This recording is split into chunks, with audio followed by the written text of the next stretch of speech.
ये पाकिस्तान के जगीरदार सरमायादार एस्टेब्लिशमेंट का एक शेवा रहा है। वो आज इस्लामी जमहूरिया पाकिस्तान के वजीर आज़म हैं, कोई उन्हें माने या ना माने, जिसके पीछे यही सेठ जगीरदार बदमाश नजर आता है। वो मुख्तलिफ तरह से उंगलियां उठाते हुए दिखाई देते हैं, लेकिन सवाल ये है कि उन्हें ताकत किसने दी? यानी 25 करोड़ आवाम के साथ खिलवाड़ किया गया। तो उस वक्त मैं आपसे मुखातब होऊंगा और फिर मैं इस रियासत से सवाल करूंगा जो इस वक्त तब तक यहाँ का लुटेरा, यहाँ का बदमाश इसकी आवाम को, इसके नौजवान को यूं ही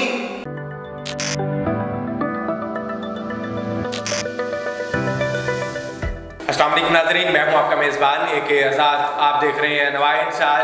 नाज़रीन, इस्लामी जमहूरिया पाकिस्तान में जमातें बनाना, जमातें तोड़ना, जमातों को आगे लेके आना, जमातों को पीछे धकेलना, उनसे मुज़ाकरात करके मुल्क में रखना, मुल्क से बाहर भगाना, ये पाकिस्तान के जगीरदार सरमायादार एस्टेब्लिशमेंट का एक शेवा रहा है।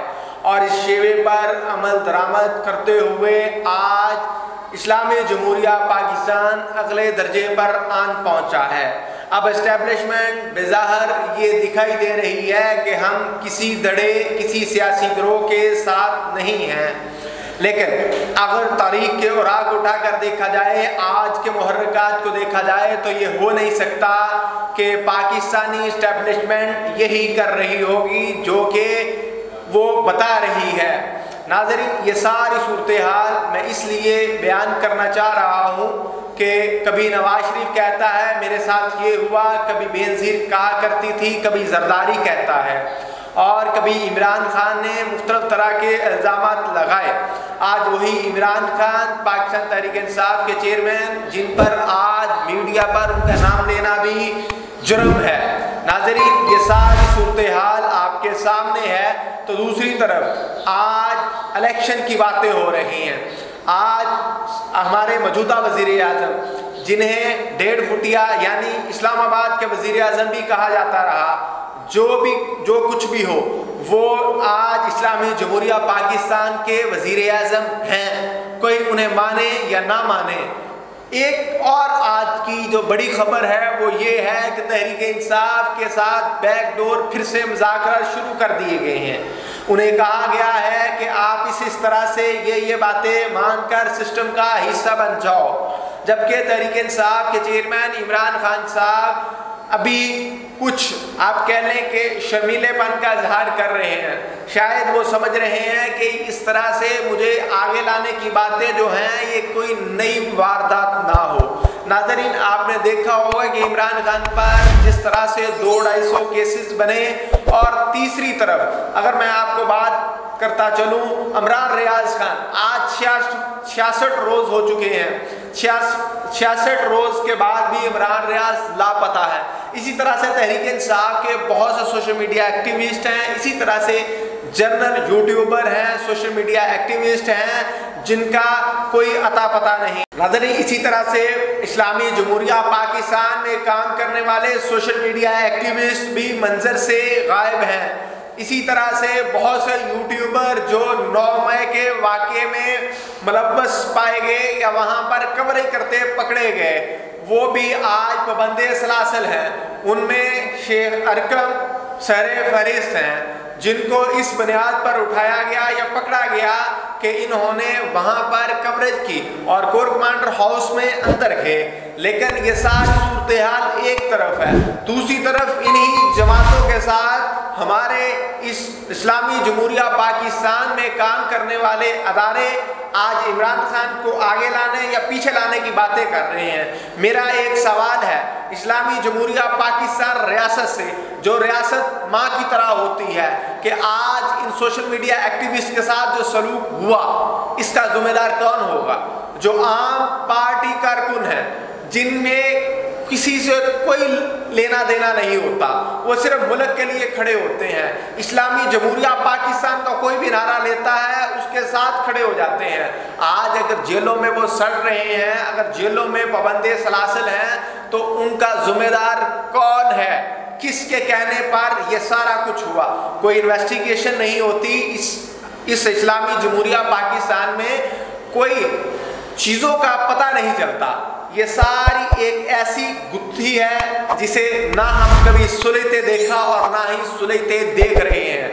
मेरा ये मानना है कि ये सारी गुत्थी के पीछे एक सरमायादार, जागीरदार, वडेरा, बदमाश बैठा हुआ है। वो सारी चीज़ों को हैंडल कर रहा होता है। आपने देखा होगा सोलर प्लेटों के रेट जिस तरह से बढ़े, फिर रेट्स कम हो गए, लोड शेडिंग अचानक से शुरू हो गई और आज सोलर प्लेटों पर जिस तरह से ड्यूटीज हटाई गई, ये इसका बेनिफिशियरी कौन है?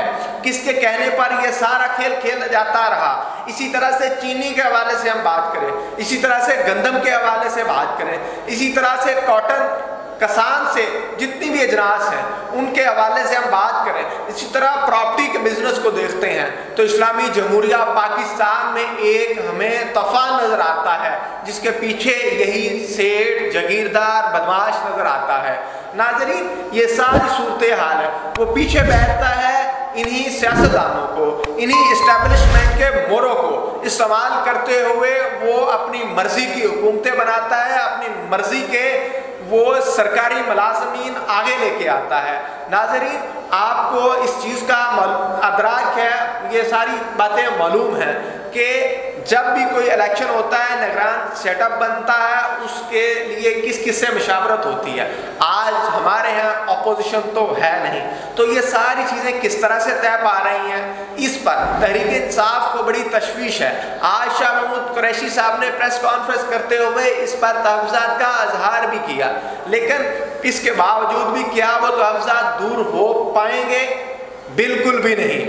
तहरीक इंसाफ एक स्टेक होल्डर ज़रूर है, लेकिन उनके तहफ़्ज़ात जूं के तू रहेंगे जब तक कि वो अपने मामला ठीक नहीं कर लेते। मामला ठीक किससे करने हैं ये दूसरी बात है। क्या वो इस्लामी जमहूरिया पाकिस्तान के अवाम की तरफ से स्टेक होल्डर हैं? इसका जवाब है नहीं। हम देखते हैं कभी हमद मीर को, हम देखते हैं कभी इमरान रियाज को, हम देखते हैं कभी मतीउल्लाह जान को, हम कभी देखते हैं अरशद शरीफ को, हम कभी देखते हैं साबिर शाकिर को। हमारे अदारों पर वो मुख्तलिफ तरह से उंगलियां उठाते हुए दिखाई देते हैं, लेकिन सवाल ये है कि उन्हें ताकत किसने दी? उन्हें इंफॉर्मेशन के नाम पर डिसइंफॉर्मेशन किसने प्रोवाइड की? क्या वो अपने तौर पर ये सारी उंगलियां उठा रहे होते हैं? बिल्कुल भी नहीं। लेकिन सवाल ये है कि ये धंधा कब तक चलता रहेगा? कब तक रियासत जो माँ की तरह होती है वो अपने इस जमूर के साथ सुतीलेपन का सलूक करती रहेगी? नाज़रीन, आज फिर ये मैं सवाल छोड़े जाता हूँ। तहरीक इंसाफ की आज की जो पार्टी है वो तो बिखरी हुई नजर आती है, तितर बितर नजर आती है। इस्तेहकाम पार्टी एक तरफ थी, दूसरी तरफ आपको मालूम होगा कि इस वक्त पेशावर में सरगर्म किरदार अदा कर रहे हैं परवेज खटक साहब, जो कि वज़ीर दफ़ा हुआ करते थे। बाज़ जगहों पर इमरान खान के हवाले से ये भी इल्ज़ामात लगे थे कि जो परवेज खटक साहब हैं वज़ीर दफ़ा, ये नहीं होना चाहिए, किसी और बंदे को होना चाहिए। उस वक्त इमरान खान साहब ये बातें नहीं माना करते थे। आज वही बंदा इमरान खान के खिलाफ एक पार्टी बनाकर खड़ा हो रहा है। तो ये सारी सूरत हाल आपके सामने। नाज़रीन, आने वाला जो इलेक्शन है, जो अक्टूबर नवंबर के मिड में होगा, अगर इलेक्शन कमीशन कानून और आइन के मुताबिक चलता है, अगर वो किसी जमात या किसी कठपुतली के इशारों पर चलता है, तो फिर ये इलेक्शन 1 साल तक भी आगे जा सकता है। चूँकि इलेक्शन कमीशन के पास अख्तियार है, चूँकि पहले पंजाब में जो इलेक्शन होना था, KPK में इलेक्शन होना था, उसका नहीं इलेक्शन कमीशन ने प्रॉपर अनाउंस किया, अदालतों का हुक्म नहीं माना गया। रियासत जो माँ की तरह होती है उसने इस पर अमल दरामद नहीं करवाया, यानी 25 करोड़ आवाम के साथ खिलवाड़ किया गया। तो अब भी अगर खिलवाड़ हो जाएगा तो इसमें क्या कबाहत है? क्योंकि रियासत माँ की तरह जो होती है वो सुतीलापन का सलूक कर सकती है, उसके पास ये अख्तियार कुदरती तौर पर जब से ये पाकिस्तान वजूद में आया तब से ही ये है। नाज़रीन, इस सारी सूरत हाल पर जो पिक्चर बनने जा रही है वो ये है कि एक मखलूत हुकूमत बनेगी। इस मखलूत हुकूमत का फ़ायदा किसको होगा? बज़ाहिर तो यही लगता है कि फलां फलां को, XYZ को, लेकिन मेरा तज़किया, मेरा एनालिसिस यहाँ पर ये है कि इस्लामी जमहूरिया पाकिस्तान के जो आवाम है, इसके दुश्मन इसका फ़ायदा उठाएंगे और भरपूर फ़ायदा उठाते हुए वो अपने आप को मज़ीद तरक्की की राह पर गामज़न करेंगे। पाकिस्तान जो रियासत माँ की तरह है, अपने अवाम के साथ सौतेलापन का सलूक करते हुए अपनी अवाम को मज़ीद पीछे धकेलेगी और ये हुकूमत मखलूत जब बनेगी, सारी पार्टियाँ मुख्तलिफ तरह के अपने मफाद के लिए कानून साजी करती रहेंगी, लेकिन अवाम इसमें फिर पिसती हुई नज़र आएगी। ऐसी हुकूमत बनेगी जिससे कोई भी फैसलों का अख्तियार नहीं हासिल होगा। ऐसी हुकूमत बनेगी जिससे कोई भी आने वाले मुल्क में मनफी असरात का ज़िम्मेदार नहीं बनेगा। नाज़रीन, ये तमाम तर सूरत हाल आज इलेक्शन होने में तकरीबन 6 माह बाकी हैं। उस वक़्त मैं आपको बता रहा हूँ और इलेक्शन होने के 6 माह बाद ये सारी सूरत हाल जब ये इसी तरह से परवेल कर रही होगी, ये चीज़ें बन रही होगी, तो उस वक़्त मैं आपसे मुखातब होऊंगा और फिर मैं इस रियासत से सवाल करूँगा जो इस वक़्त इस्लामी जमहूरिया पाकिस्तान के जमहूर के साथ सौतेलेपन का सलूक कर रही है। फिर सवाल करूँगा कि ये सौतेलापन कब तक, आज मैं वो बता रहा हूँ कि सौतेलापन कब तक जारी रहेगा।